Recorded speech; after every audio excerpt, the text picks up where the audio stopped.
ప్రభాస్ గారు ఏదైనా మెమరీ మాకు షేర్ చేసుకుంటారు. కంగనా నీ అక్కను ఒకసారి పిలవ్వా. అక్క స్నానం చేస్తోంది బావా. గబ్బర్ సింగ్ పవన్ కళ్యాణ్ గారు అక్కడ ఉండే ఒక పొజిషన్ కి highest paid artist in the country. He is like inspiration, you know.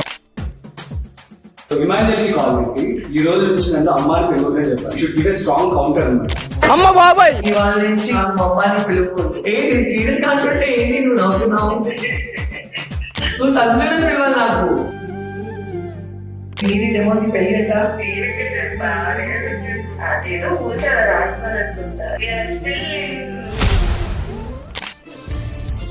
నువ్వు సెకండ్ వచ్చావు అప్పటికి నువ్వు ఫ్లైట్ లో గ్రూప్ లో రాలేదు. అందరూ తనకి ఫుల్ యాటిట్యూడ్ వచ్చేసింది. తన సెకండ్ వచ్చింది అప్పటికి అంటే. సో కిడ్స్ గురించి భయం వేసిందా? అసలు వాళ్ళు ఎలా ఉన్నారు ఏంటి?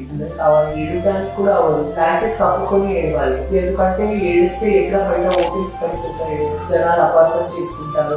ఇవన్నీ సిచ్యువేషన్స్ లో మీరు నవ్వుతూ ఉండాలి. బిగ్ బాస్ లో ఎవరైనా ఫేక్ గేమ్ ఆడారు ఉంటారు. ఫ్యూచర్ లో సంజన గారు ఏం చేయబోతున్నారు? ఇమాన్యుయల్ నా మీద, తనుజ తన మమ్మీ మీద,